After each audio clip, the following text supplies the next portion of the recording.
tá cada vez mais forte terapia, né? Eu acredito que eu acredito que as pessoas estão dispersando. É porque tinha preconceito antes. Minha mãe é psicóloga, né? Então eu já fiz. Eu já fiz várias psicólogas, tá? Já fui várias vezes quando era mais jovem. Mas eu sei que as pessoas têm preconceito com isso porque elas falam assim: não, eu não sou doente da cabeça. É meio que associado a uma fragilidade você estar indo a um psicólogo. Né? Tipo... E na verdade é interessante isso, né? Porque a doença mental ela é vista como uma doença moral, certo? A gente precisou, de certa forma, expandir o conceito de doença mental, de sofrimento mental, para que as pessoas se entendessem dessa forma, né? Então, de certa maneira, antigamente não, hoje ainda, atualmente, se a pessoa tem uma doença mental, ou ela é fraca da cabeça... associa a fraqueza, normalmente, para mim, assim. Ou ela é endemoniada, ou ela é, sei lá, uma pessoa malvada, do mal, entendeu? Então, eu acho que existiu muito preconceito com as doenças mentais.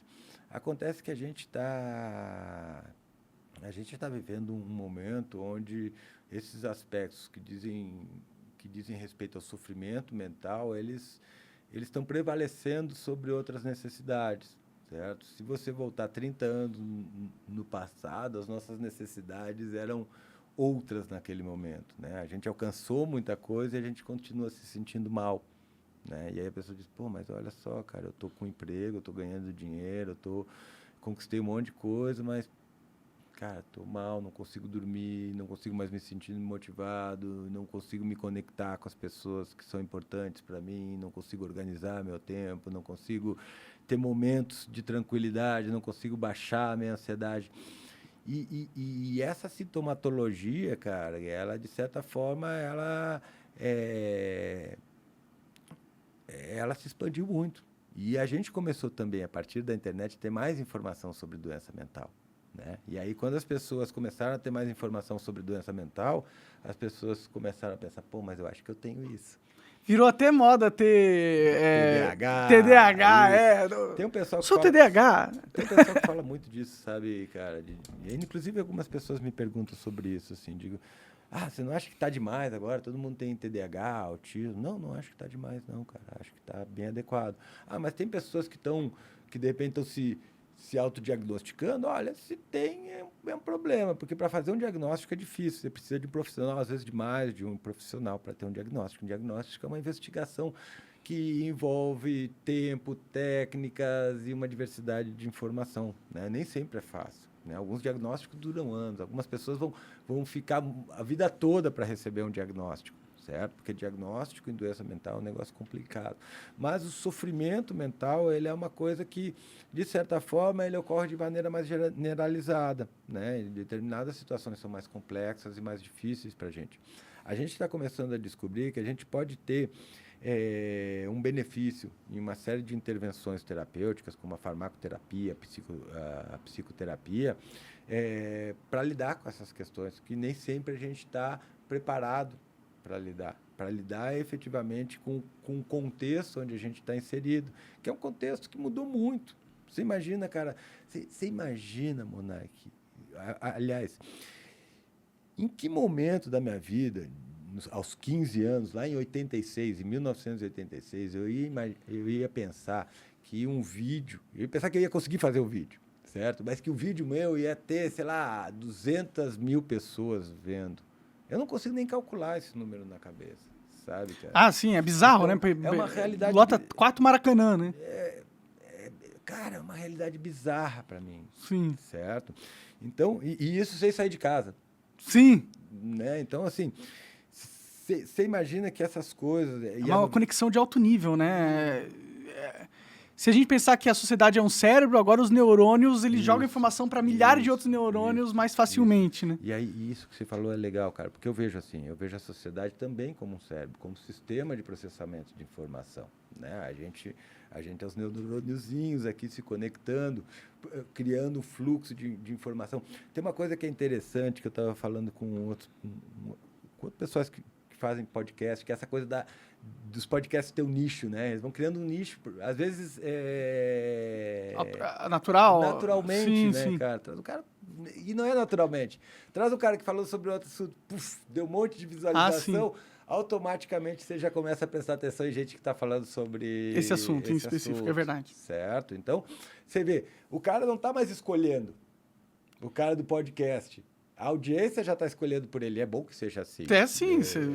Você faz as coisas para a audiência, você não faz para você mesmo só apenas. Você nunca faz as coisas só para você mesmo. Sim. Você nunca, a gente está sempre conectado. É esse sentimento de comunidade, é esse sentimento de conexão que a gente tem que entender. O fato de a gente estar conectado não quer dizer que a gente possa, em alguns aspectos, estar se opondo. A gente pode se conectar e se opor. Aliás, se opor é importante para o processamento de informação. No cérebro isso ocorre. Quando alguns neurônios se ativam, ele inibe a atividade dos outros. Certo? Sim. E isso é importante para a gente organizar as informações. Então, a gente tem que entender que a gente tem um sistema que está se conectando mais. E esse sistema ainda está aprendendo a se organizar. Ainda está aprendendo como é que ocorre esse fluxo. Sim. A internet está na era medieval, a gente gosta de falar. A internet está se auto-organizando. A gente está com uma sociedade medieval. Estamos na época da caça às bruxas agora. Eu diria que a gente está numa época onde a gente tem uma disponibilidade muito grande de informação, que a gente não tem mais referências de verdade em relação a essas informações. Tem referências, pô. Eu e você, sim. Sim. Eu e você, sim, mas a maioria das pessoas... A referência é a Anitta. A referência é outras, né? Então, eu acho que a gente está num momento onde essas questões vão surgir. E tem vários sintomas disso. Agências de checagem são sintomas disso, certo? Então, a informação, ela não pode... A informação, seja no sistema nervoso central, seja na sociedade, ela sempre vai estar submetida a um sistema de controle. Sim, a gente quer que esse sistema de controle seja o mais amplo possível. Democrático. Né? Que o tio Zezinho lá consiga ter acesso à informação de qualidade, que, de certa maneira, ajude ele a construir um conjunto... Eu vou querer uma... Estou com a boca seca. Um conjunto epistemológico, velho, que melhore as operações que ele tem no ambiente dele.